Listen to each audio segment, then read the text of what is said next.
आप क्या खुद को समझदारी की मूर्ति समझते हैं? बताइए, आपको लगता है आप नॉर्मल हैं? कौन सा आदमी अपनी शर्ट्स को कलर के हिसाब से अरेंज करता है? मतलब कभी खुद को देखा है? आपके कपड़े कौन खरीदता है?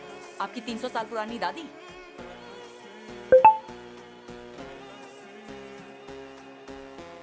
और ये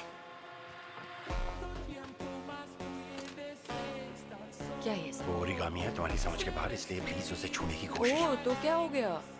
डर गए कि आपके कागज के खिलौने को मैं तोड़ न दूं? हेलो दोस्तों, जुरासिक पार्क में तुम्हारा स्वागत है। कोई बचाओ मुझे इस डायनासोर से।